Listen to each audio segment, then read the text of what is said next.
Well, guys, we said our goodbyes.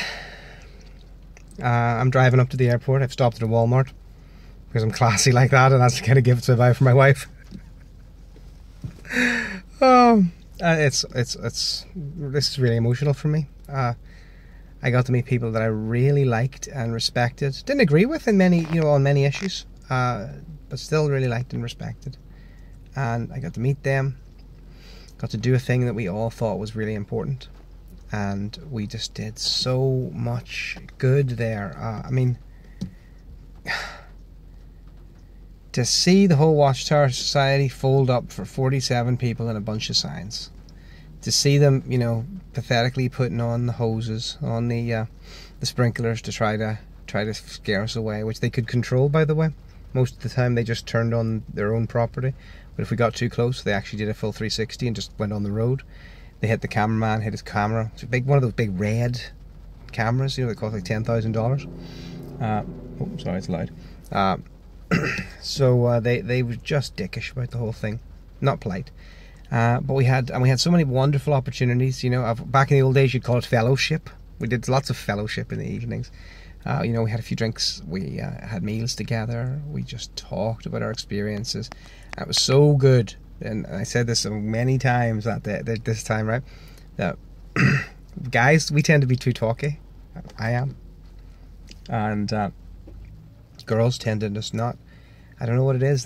Most women don't jump forward with their own views and their own stories and their own, experiences. And to listen to these women tell their tales, oh my God, it was so good. It was so important.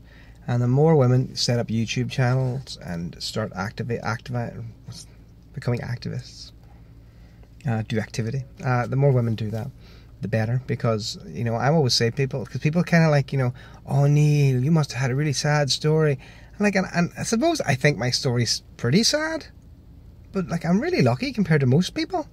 And then these women come along and they talk about their experiences, and you just want to cry for them, and you just want to hug them, and it's so sad. And I want them to lead this whole thing, because this movement, it hurts everyone, but by God, it hurts women the most. So that's my opinion on the matter. But a couple of other things. Was there some negativity? Not really. Everything went across well. I think everything was well policed and well managed. We did our best. There was a few issues, but they were dealt with, I think, pretty firmly and adequately. Was it? Some people said it was amateurish. Yeah, sure, it was amateurish. We're not professionals. We're not here to make money out of it. No one was. And it cost us all a lot of money. A lot of money. I mean, I know that even though I got help to get here, I put £1,000. That's like $1,200-1,300 my own money to get, to get this done. And but even then, people came up to me and gave me gifts, and it was wonderful to help me get here. And even if the smallest gifts mean that I'm coming home with some money to bring, which I'm going to change back into British pounds, which means, it's going to be less stressful for my wife and kids who made the sacrifice to let me come here. So my heart goes.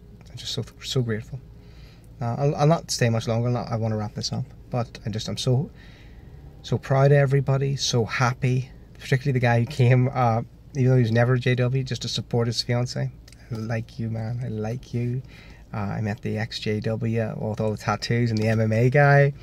I like that because I like the MMA. I met so many great people. I met Kevin Bunker. I met Seb. I met Joel Parker, Spoonfed. I met all the ladies. I had a brilliant holiday wife who helped look after me when I drove the car so I didn't crash into people. Angie, she was fantastic. Really, really looked after me, and she was so funny and so nice. It was nice meeting. It was nice meeting Andrew.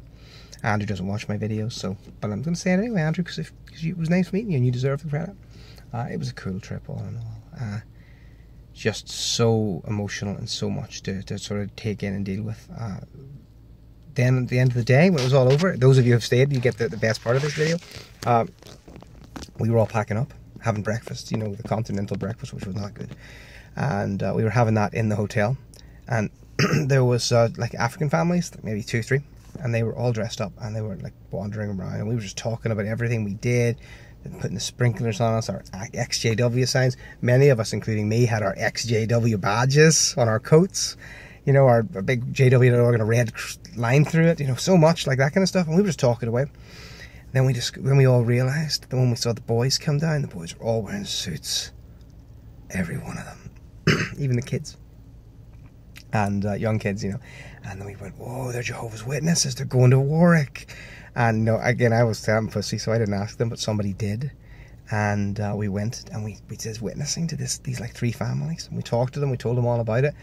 And I mean, the saddest thing for me is these people were completely brainwashed. They were completely disinterested. At one point, one of the ladies, sorry, briefly I've forgotten her name, but she was actually talking to one of the guys who claimed to be an elder for 40 years. And she said to him, she said, you know, how would you feel if one of your daughters was abused in the kingdom hall? And he actually looked at her and he says, I'll be one of those things. I told him about an elder that I really loved back home. He took his life and I really loved him. And I told him about how, you know, I missed him so much, and then I discovered that he took his life because he was a paedophile. And the guy said, and what's the point of your story? just pointless. But you know what? I mean, maybe the adults, maybe it's too late for the adults. You know, one of them was so proud. She was a 6th generation. Her family were Russellites. And the irony is, of course, she was a black woman. So back in the days, back when she was a Russelite, I mean, they weren't even giving the literature to her because they considered her too stupid to read it, which is hilarious. But they were like that. And but you know, the boys were there in their suits and they had to walk by us. And I mean, Zeb, who is an awesome dude, just looked over to them and he says, we all love you. We've all been there, boys. He says, check your facts, jwfacts.com. Check it. Just check it, young man. And that was it. And I was like, wow, this is so good. And we all hugged and we took pictures. And then everyone left. And now we're all going about our way. And I'm going to go into Walmart now, and I'm going to buy my wife some earrings, Walmart earrings. Don't tell her. Shh. They're going to be nice, though, I promise. And then I'm going to head home, get on my plane, fly across the world, start cleaning carpets again. So many nice people who met me, so many people who I have had some kind of influence in their life in a positive way, and they love me, and they came and hugged me. Flip me, that was weird. I felt like this little mini rock star, you know, and they all wanted to talk to me and take selfies and make videos. It was so silly, but nice, you know. And I know what it's like. I'm like Bono from U2 now. I'm coming back home, but this is going to stay with me.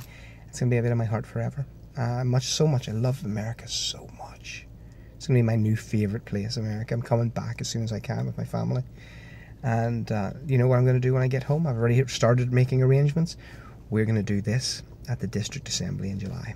We're going to do the same damn thing because the world needs to know how crappy that cult is. Guys, those of you who have stuck with me through all my ramblings for over 2 years, those of you who have given me love and support and kindness, those of you who have sent me money so that I can do things, so that I can help other people.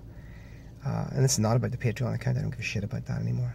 You know, if you help, brilliant. If you don't, I have no problem at all with that. But I love you all, and I wish I could have hugged and shook each and every hand that night. That was this weekend, and I'm going to keep doing what I'm doing because I was beginning to think that there's a shelf life for this, and I still think that. You know, I mean, nobody wants to see like me, an old 60-year-old man talking, but I think there's still some life left in this face. I'll keep talking, and I'll keep telling people what the witnesses are like, as best as I can in my own way. Guys, thank you so much for watching The Great Apostate. Like and subscribe if you like and subscribe. Don't be a mediocre or reluctant apostate. Be a great apostate. And thank you for having me in America. And thank you for welcoming me with your open arms and your love. And I'm going home to hug my wife and kiss my kids. Thank you so much. Bye.